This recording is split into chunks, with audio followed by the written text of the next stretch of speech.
Oh, dear Vivian, I'm so happy to talk to you today. I just can't stop smiling. So thank you very, very much for, allowing me to talk to you, for having this interview, for having this conversation. Thank you. Oh, you're so welcome. It gives me an opportunity to just talk about things which I get excited about. Mm-hmm. And which is also close to our heart. I mean, there are so many topics and things we just, had like a short pre-discussion, so we can jump into it in a minute. But still, it would be great beforehand if you could introduce yourself, because most people, when it comes to IoPT, know Professor Dr. Franz Ruppert, but this is actually not true, because you are the key center and ambassador, I would say, in Great Britain. Yeah, I think I wouldn't say I'm the sole ambassador. I'm perhaps in Great Britain, but we're so global now because of working online that there are, others who are also doing the same as me, and we're much more global now. It's to introduce myself. Well, I'm elderly now. I've lived quite a long life.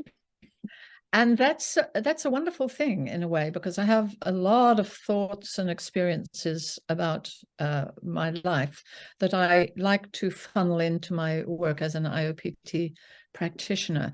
I'm primarily a Gestalt psychotherapist. I trained in the 1980s and worked as a Gestalt practitioner, Gestalt psychotherapist. Really, Gestalt informs everything for me, actually. I would not say that I don't work as a Gestalt therapist now, but I work as, perhaps we could say, a Gestalt IoPT, trauma therapist, something like that. And so I started work as a psychotherapist in about 1987. And in the mid-1990s, I think it was about then, I came in contact with Family Constellations and Bert Hellinger.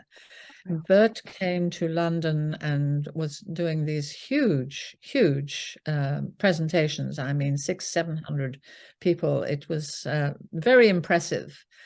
And so I got very involved in that. I was very interested in that. And in about the turn of the century, I started a training in London. It was in Bristol, I think, with Albrecht Marr, who was one of the prominent family constellations people, and I started to teach family constellations. And then in 2004, I met Franz at a family constellations conference, because at that time he was still half in, half out of the family constellations field.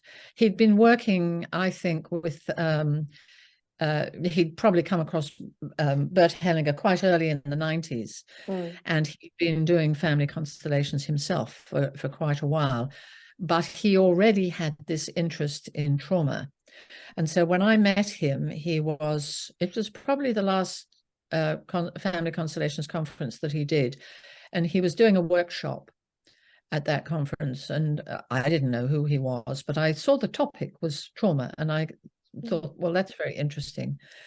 And so I went to his workshop there, and the room was packed with people. So that was very interesting. I could only just get in the door, and I'm sort of trying to look over the heads of everybody to see what's going on down there. And there were two things that I saw that really made me very interested. One was that, if I don't know, people remember family constellations, or people may not, but he stood right outside the actual process. So he didn't enter the process. And the other thing that he did was, anytime any of the resonators spoke to him or said to him something about the process, he would direct it back in to the process. And for me, these were two principles of phenomenology. And phenomenology is a main principle of Gestalt thinking. And so I immediately thought, yes, this is something I'm very interested in. Up until that time, I'd seen a lot of family constellations practitioners quite directive in their work. And as a Gestaltist, that was not a happy thing for me. I didn't like this directiveness. So this was very interesting. And from then on, I went up to him and I said, you must come to the UK. And he did. And he came to the UK probably twice a year until, I think the last time was in 2016. So it was quite a long time, over 10 years. And I just sat and watched him. And of course, the processes were very interesting and everything else, but I watched him all the time. I just sat there like a little and watched him. And of course, I had the advantage that because I was putting on the event, that we would go out and have dinner together. And so I had the advantage to be able to have the conversations with him and ask him the questions and argue with him, which we did quite often. But I've never looked back. I've never looked back since then. And in fact, the first book that I wrote, I never thought of myself in my life as a writer. If somebody had told me when I was in my 20s or 30s, you will end up writing, I've now 5 books, I would have thought, oh, this is crazy. I didn't even have an English degree or anything when I left school. But I wrote my first book in about 2010, which was mainly about family constellations, but it was introducing Franz's work as well. And I tried to make a synthesis. And of course, this is what we always try and do is, I have this experience and this knowledge and so on, and this new thing that's very interesting. How can I bring them together? But of course, it didn't work. It didn't work. And that was the point at which I realized it didn't work. And I had organized at that time a family constellations training that was just about to start in London. And I had just published the book and I'd realized I can't do this anymore. I can't do family constellation. It doesn't make sense to me anymore. It's not right. And so I went into this, the first module of this training course, and I sat down and I said to the group, I said, something I have to tell you. I can't teach family constellations anymore. I'm happy to refund your money if you want. But what I am willing to do, if you're up for it, is to start trying to tell you about this. It was called multi-generational psychotraumatology then. And I will try and tell you a bit about this and teach you about this. And I said, it's up to you. If you want to go, that's fine. They all stayed. They all stayed. And we had a fantastic course. And of course, since then, I have been teaching IoPT all the time.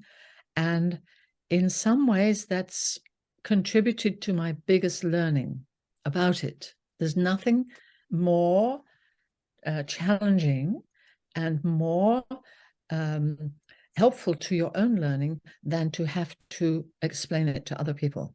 Very true. And so I have learned so much along the way. And of course, I also had the advantage that I suggested to Franz, or way back, I think the first book was Trauma, Bonding and Family Constellations.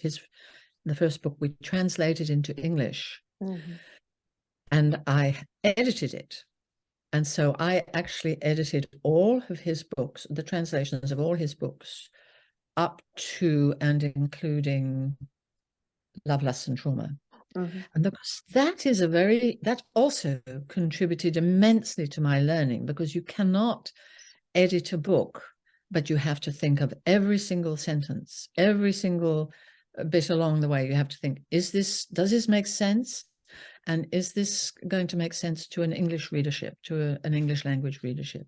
So that was also a tremendous addition to my learning about IoPT. Yeah. So that's a little background of me. Wow, that's already a lot. Questions you have? I have a lot of questions. So the first thing is, weren't you not afraid of the word trauma, or the entire, what is trauma? Or were you so settled as a Gestalt therapist that you said, no, I knew that it is part, of human life, and there comes a time where I might go more deeper into it? Because I feel a lot of people are feared, especially therapists, when it comes to the word trauma. And I lately had a client, and she said to me, you know, when I was doing how you say that in English, I'm not sure if it's called behavioral therapy. You know, when I told the person that I had, the therapist, that I had childhood traumas, even abuse, they were immediately closed up and said, like, that has nothing to do with the current situation you're in. Oh, wow. Mm-hmm. That's the reason I'm asking you, is like, you know, you know, when you heard trauma or the approach to trauma, and what Franz was also saying or teaching, going into the direction, did it scare you? No, not at all. Not at all. It didn't scare me. Of course, like anybody else who comes from a psychotherapy background, I had a sort of, in terms of my private practice, so I've told you about the teaching, but in terms of my private practice, I had a sort of a crossover time, which you do, because after all, you've got to earn a living. So I was earning a living from my psychotherapy practice. I couldn't just drop it. But I did start with my psychotherapy clients suggesting that we do a process that was around the topic of trauma. But it didn't scare me. But I did have some of my psychotherapy colleagues say to me, oh, you're using this word trauma in your publicity. Don't you think that's going to scare people off? And I thought, oh, I don't think so. But what I actually discovered was actually it attracted a lot of people because they really wanted to talk about trauma. Because people knew they were traumatized and they wanted to talk about trauma. And yeah, I think in many ways they were getting the reaction you just mentioned, that, you know, the therapist was a bit like this. And so I didn't find it a problem. I talked with one of my psychotherapy colleagues at one point, and I was in the transition phase, and I was just about to say to my clients, I can't do this anymore. I only want to do this work. If you have to go, then that's fine. If you want to stay with me, we can do that. And I was talking to this colleague, and she said, well, of course, one of the problems for you is how do you manage your income? Because, of course, one of the principles of IoPT work, even back then, was that the person didn't come regularly. True that. And I do think that this is a bit of a challenge for people who are attempting to make the crossover. How do you keep your income level steady? And I didn't. My income just dropped off dramatically. But I was lucky. I was married at the time, and my partner sort of took up a bit the slack. Yes, because that's more scary, actually, than dealing with trauma. That was more scary. It was, you know, how am I going to keep the income coming in as I do the changeover? But it worked all right. And generally speaking, I have found that an enormous number of people have come to me over the years and said, I'm coming to you because you're talking about trauma. And I can't get anybody else to talk about trauma. And we know in IoPT, like every practitioner knows, and has had probably an experience of somebody coming along and saying, you know, I've been doing therapy for years, I've been doing this, that, and the other, but I don't really feel it's actually touched the real place I need to go. And of course, this is the problem. This is the problem. And you know, when I trained as a psychotherapist back in the late 1980s, 7 years of training, that's what we have to do in the UK. I don't know how it is everywhere else. 7 years of training. I don't remember anybody talking about trauma. I don't remember anybody giving a definition of trauma or even mentioning trauma at the time. Because we were at that time at the stage where, for example, domestic abuse and sexual abuse within the family was only just starting to surface, having been something that Freud was looking at back at the end of the previous century. It still was only just coming to surface as a topic, a valid topic that could be really dealt with in psychotherapy, which is so interesting. One of the things I got very interested in, and I wrote about it in my second book, which was The Heart of Things, was about the history of the study of trauma. because it's had a very checkered history. And Professor Judith Herman's book, Trauma and Recovery, I think it's called, was a very important book for me to read. Because she was writing about trauma, and she also did a very interesting chapter, or a couple of chapters in the beginning of her book, about the history of the study of trauma. You know, the question has always been for me, why is it that in the early 1990s we started to deal with trauma, when actually they were looking at it in the mid-1800s? What happened along the way? Well, of course, the simple explanation for that is everybody wants to avoid trauma. Yes. Because it's frightening and it's painful. And insofar as, you know, the natural way of dealing with trauma, as we know, is to split it off and try and pretend it doesn't exist, that's what all the practitioners were doing as well. That's what all the psychotherapists have been doing, in my view, not really engaging with what is trauma and how does it impact us, and how early are we affected by trauma, and what are the then later impact of very early trauma on our lives. And we know, thanks to Franz, gosh, what a benefit he has given to us as human beings. We know now what the impact of trauma is. Lifelong. If we don't deal with it, it's lifelong impact. It influences every moment of our lives if we don't deal with it. Every single moment of our lives. Yeah, and it doesn't start with birth only. No, it starts before birth. Yes, I think in the majority of cases, you know, the issue of not being wanted, of the trauma of identity, for me, the most obvious place that happens is the moment when the mother discovers she's pregnant. When she knows she's pregnant, then she has a reaction. Yeah. Oh, what is my reaction to this? Am I pleased? Am I, whoa, how is that? And all of this is all releases hormones in the mother that to a greater or lesser extent go into the fetus. The fetus is not protected from the mother's emotional state. Not possible.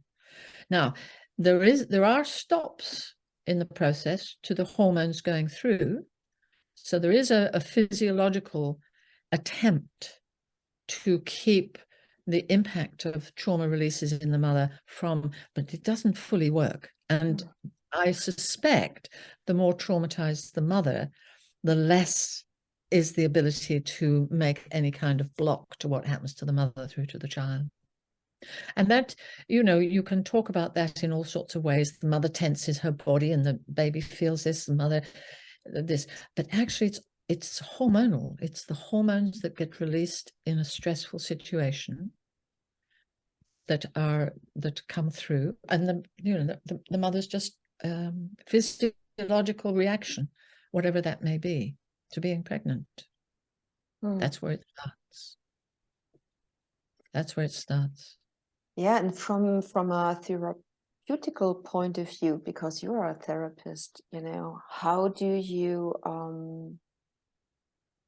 what is your take then towards, you know, women coming to your practice who experience both, you know, having deep-rooted traumas and then having children as well, to be in this, you know, conflict of in between, of victim-perpetrator dynamic, as Franz is calling it, you know, in a lot of cases. Yes, well, I think, yeah, this is one of the major issues for women, and also for men, to come into contact with this work and then come up against this issue and realize that they are traumatized by their mother, and then that they have children, or what have I done to the children? I think the thing to remember about this is that I think all mothers are traumatized. I don't know, I've come to this, yeah, I haven't come across anybody yet who's not traumatized, which means all mothers are traumatized. It's not, to be traumatized is not something to be ashamed of. And if you don't know about it and you don't understand the issues, you can't do anything else. If you are a mother, you just are the mother that you are. Yes, of course, it comes when you start to come into contact with what this is all about. you may think, oh my God, I've traumatized my children.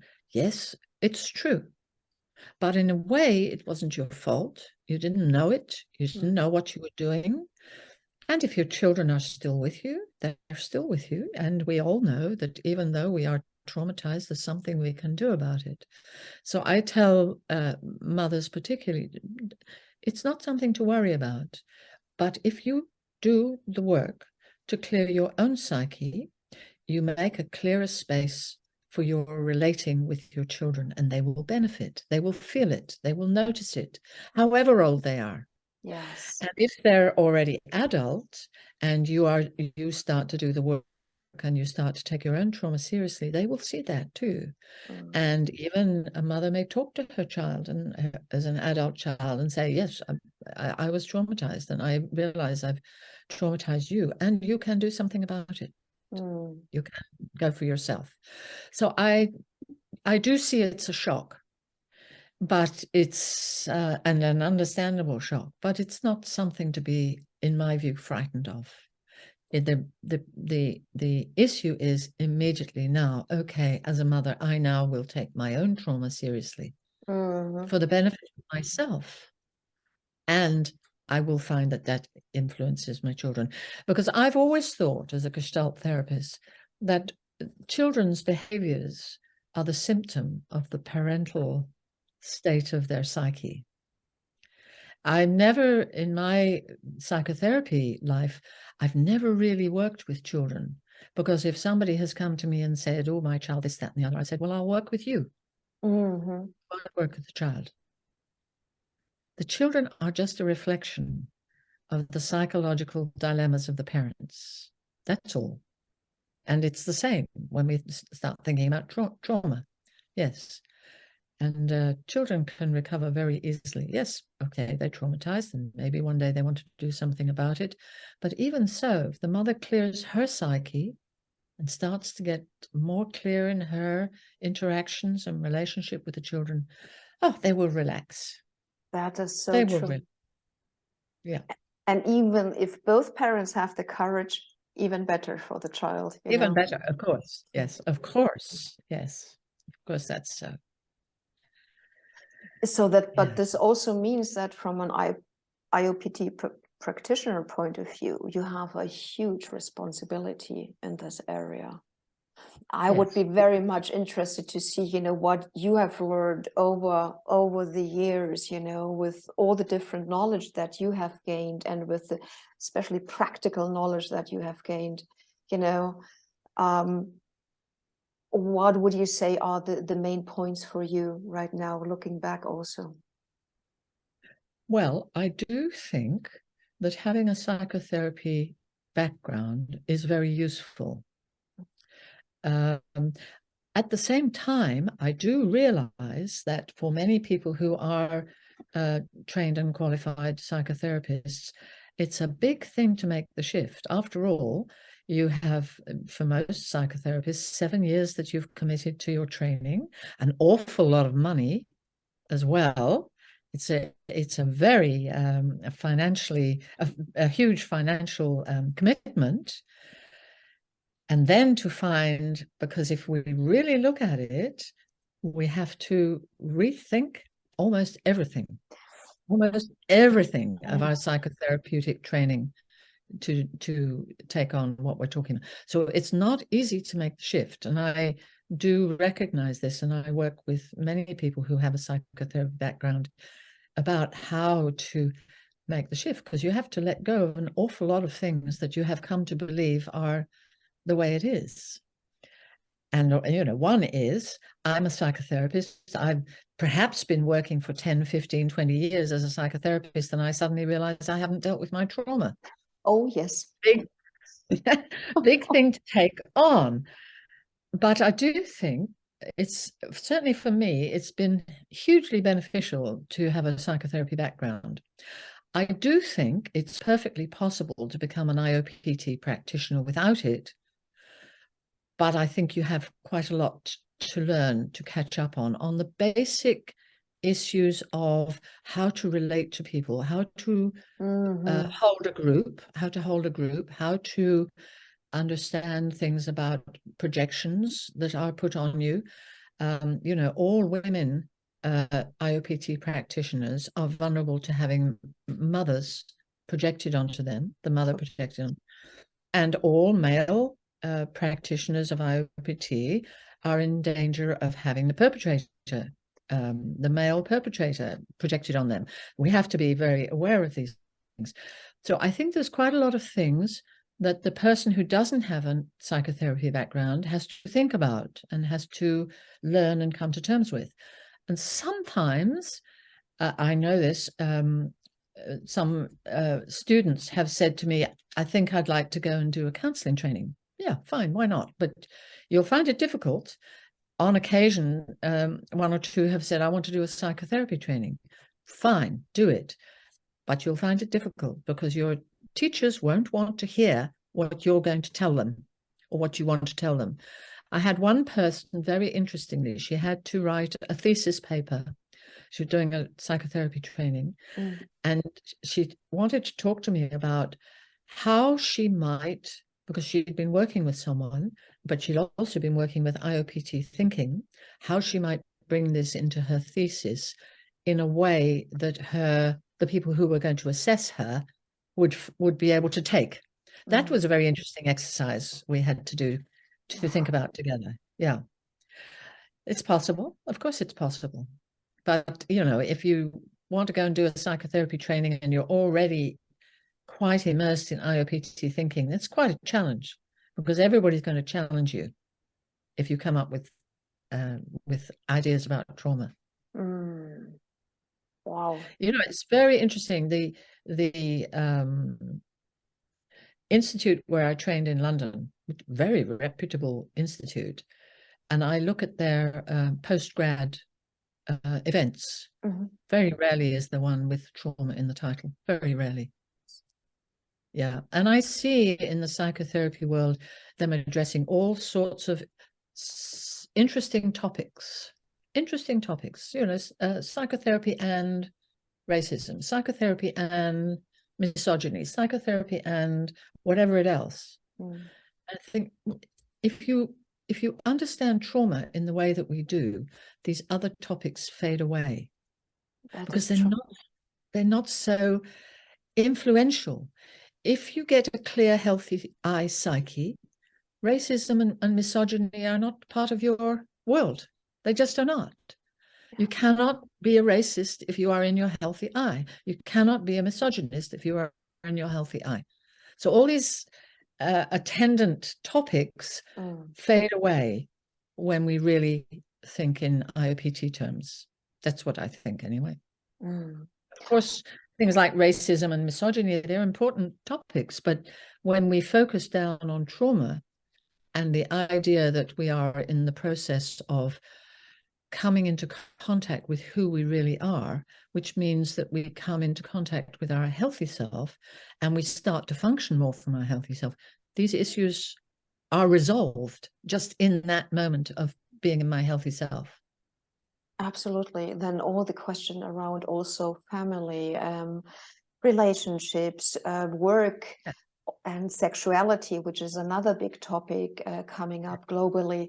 Also, when it comes to general topics like climate crisis, you know, politics, it all encompasses, trauma encompasses all of it, actually. Absolutely. I wrote an essay in the next book coming up. I wrote two essays. One of it starts off saying, we don't talk about hate enough. This was an interesting topic. And then I was making a connection with the climate change issue, our inability to take care of our environment. The global environment relates to our inability to look after our own environment, relates to our inability to look after our physical body, relates to trauma. It just all is sequential. And in some way, I think they're all a reflection of hatred of the mother for the child. It's not always the case. I wouldn't say that. But sometimes the trauma of identity involves the mother actually hating the child, particularly if the mother has tried to, let's say, has tried to abort the child and the child has survived that. Whoa, what does that set up as a dynamic between the mother and child for life? And of course, if the mother hates the child, perhaps for surviving, and we understand that the survival strategy of the trauma of identity is to identify with the mother's attitude towards the child ends up hating themselves. Yeah. And the symptoms of self-hatred are things like self-criticism, lack of confidence, being judgmental of oneself, and so on and so forth, and not looking after oneself, not looking after your physicality, your body, and your environment. Yeah. All reflects on. I know that so well from my own story, and it's also this inner, perpetrator-victim dynamics, which is then ongoing, and why do you find normal as in essence is not normal, but you have then to overcome it or find a way out. You have to have a very strong will. And thank God I have always had a very strong will, but I see it with others where the will is just collapsing totally, going into deep depressions or, landing on the streets, losing everything, home, money, contacts. Yes. And giving up. Yeah, giving up. And giving up, yes. Yeah, the state of our world, if we really start to think about it, is it's solely based on perpetrator-victim dynamics. Win, lose.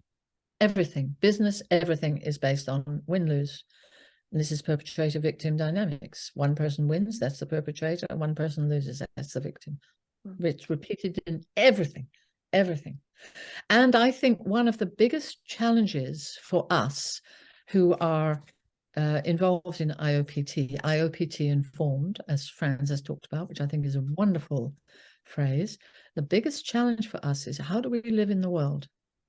How do we live in the world as it is? How do we, on a daily basis, we go out of our home, we go to our town, we do our shopping, we do whatever it is, we read the news. How do we relate to these dynamics as they happen in the world? How do we relate to people every moment of our day, when we understand that people out there don't understand perpetrator-victim dynamics and very often are operating primarily from perpetrator-victim dynamics? This is a huge challenge. So Franz talks about I think there are various markers for the end success, if you like, of IoPT work, one of which he's defined as living a good life. And he's done a whole lot of thinking about what that means. I have too, living a good life. But you can't, even as much as you live a good life in your own space, you still have to go out and relate to the world and find a way of relating to other people, find a way of not getting caught in the perpetrator-victim dynamics. It's a big challenge. But of course, the clearer you are in your own psyche, the clearer you are in yourself, the easier that is, or because the easier it is to spot it, and then you can sort of sidestep, step aside. Not always. I don't think, I think probably it will not always be possible to do that, but to a greater degree, one becomes, I think, more able to avoid the dynamics as they come towards you. Yeah, but it's a massive problem. Yes, it's a massive challenge. It's a challenge, actually. I wouldn't say a problem. I think it's a challenge for us. Yes. I think it depends on the day. When you're in a good mood, it's a challenge. When you're a bad day, then it's a problem. A problem. You're probably right. Yes. Yes, that's true. But I have the feeling that trauma or trauma-informed, events are rising up again, that there is a renaissance in it. Maybe it's because I saw also the film from Gabor Mate, on trauma, and there are some events happening in the US as well, or based out of Switzerland, I've seen, depending on the organization. So do you see also, when you look at the history of trauma, which you elaborated shortly before, do you see, that we are now in a different times? Yes, definitely. I think, and it probably has a lot of feed-ins, I think, like the wars that we have and are having, like the technology that we have, like the size of the global population, the challenges that we have to do with how we're going to feed everybody, the climate change issues.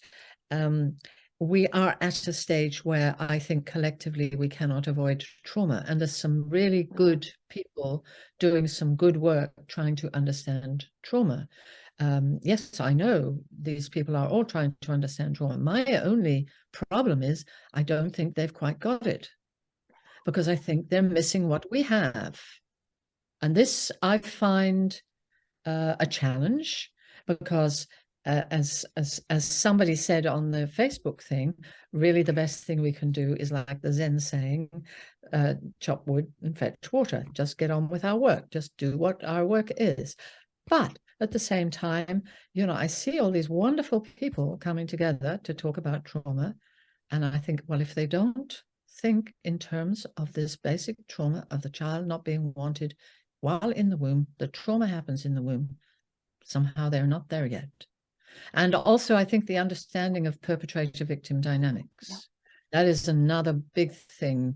The trauma biography, the major things that Franz has come up with, definition of trauma, because actually it's very hard to find other people putting a really good bullet point kind of definition on what trauma actually is. The only diagnostic category in the DSM-4, which is what most psychotherapeutic people refer to for diagnosis, the only one that has the word, even now, that has the word trauma in it is post-traumatic stress disorder. And that's most often about later trauma. Exactly. And it doesn't really give you a definition of what trauma actually is. It doesn't. It talks about post-trauma symptomatology. It doesn't say this is what trauma is. This is what Franz has done. And I don't think anybody else has really done that in the clear way that he has. So he's given us a definition of trauma. He's given us the trauma biography. He's given us the understanding of perpetrator-victim dynamics, the understanding of survival strategies, and the understanding of what an identity is. These are major contributions to the field that I cannot think but these people who are meeting in Boston, the next big event that's happening in America with all these wonderful people, I cannot think that they would not benefit from understanding some of what Franz has put together. Yeah, because that is also what I am missing when I attended one or two of these conferences. They never go deep enough for me. They only, for me, they touch the surface. Yes. And of course, the other thing I understand is, people like Bessel van der Kolk, who has spent his life trying to understand trauma, starting from the Vietnam War, as far as I understand it, working with war veterans from Vietnam, which was a terrible event. But I don't know if I don't know. I don't know. I have this thing that nobody invites Franz to these events. This is true. This is true. This is true. Maybe they will one day. I don't know. Or you. It's not that I think we need their recognition. It's that I think we have something to offer that, if they got it, would really enhance their own work and their own thinking and their own theorizing as well. That's what I think, anyway. Yeah, this is what I think as well. Absolutely. Because I think also, I lately thought about it, you shouldn't start actually counting your age from birth onwards. You should start counting it from your conception. Exactly. Yeah. I say to my students, You work out from your birth back to a date that could have been your conception day, and you decide this is your conception day. This is the start of your life. You know, it's ridiculous to think that our life starts when we come out of our mother's body. We have 9 months of the most dramatic growth and development. Never again in our lives will we grow and develop to the same degree that we do in that 9 months. How can we possibly think that this is not important to think about? Thankfully, of course, the In Utero film came out, which showed some of what happens, but nobody in that film could talk about trauma in those circumstances and what to do about it. But it was a major step to have that film available, a major step for that to be available, step-by-step process. But then it would be also traumatizing for the industry, because you couldn't have anymore so many cesarean sections, you know. No, you couldn't. No, you couldn't. I call insemination, how you call it, fertilization. IVF, exactly, wouldn't be possible as well. Or you had to rethink a lot of things. It might. We might be able to do, you know, I think I do feel for women who want to have children and find that they can't. I'm sure we can find a way, including understanding trauma, of doing something like IVF in a way that's not overly traumatizing to mother and child. I don't see why we can't, but we need to acknowledge the existence of trauma first. I was asked to, when Franz brought out the book Early Trauma, and we published it in English, I was invited by a group of gynecologists and midwives and doulas to go and talk to them about trauma. They were very interested in trauma. Oh, I was very excited to do that, and I went along. And then I realized after the first 2 or 3 presentations that were before mine, that what they were really interested is in how to help the mother through pregnancy and giving birth and not traumatize the mother. They hadn't got as far as thinking about the fact that the child might be traumatized, even by the birth. They were thinking about the mother. So I gave my presentation, which was rather, I think it was slightly traumatizing for them to suddenly realize there was a whole new area opening up. So yeah, we will get it in time, I think. But yeah, we live in challenging times on all sorts of different levels, and I think we have a lot to offer. But I do think that I think we also have to, as a community, IoPT community, I think we do have to focus on ourselves a bit first. I think we have to focus on ourselves in terms of thinking about quality of practice, how we do the work, making sure that we are doing the work in a good way. How can we hold that? And also, how can we think about ethics and values? It's not enough to just say that one of our principal values is the autonomy of the person.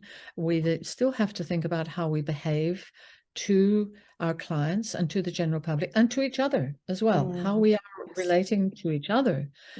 So I think we have quite a bit of internal work to do as a community while we are looking to be more influential out in the world. And I don't think we can do that second one without actually spending some time thinking about the first, thinking about quality of practice. It's one of the things I'm very interested in as a psychotherapist. So I started thinking, how can I teach more about how to think about the intention that people set? So people set an intention. We don't tend to think terribly much about it, but actually the work that follows is in order to resolve the intention. So we have to keep thinking about, what does this intention mean? So I'm doing these little 3-day seminars, practitioner seminars. And this year I decided to do one on, let's look at the intention. So I have privately done a little bullet point list of different types of intention. So there's the question intention, there's the I want intention, there's what I call the Ruppert intention, I, da, and da, whatever that is. And I started to think, what are these different types of intentions saying, and how can we as practitioners right at the beginning think, this is this intention is an affirmation, and what does that mean? If this intention is an affirmation, what's going to be the result? What's going to come out of it with this form of intention? So I'm very interested in looking at these more specific elements of how we work. The individual session, for example, has been a major concern of mine right back from when I was doing family constellations, because immediately I looked at these great big events that Hellinger was doing, and I thought, this is all very well, but how are we going to do this one-to-one? Because the reality is probably 70% of people are not going to come to a group because it's far too threatening and frightening, and a repetition of their family. This is the anticipation, is my experience in this group is going to be a repetition of my experience in my family for many people. Okay. Fantastic. Thank you very much, dear Vivian. You are so welcome, Natalie. It's been wonderfully, it's been very good for me. I can feel myself alive, really alive, talking with you. Thank you. Thank you.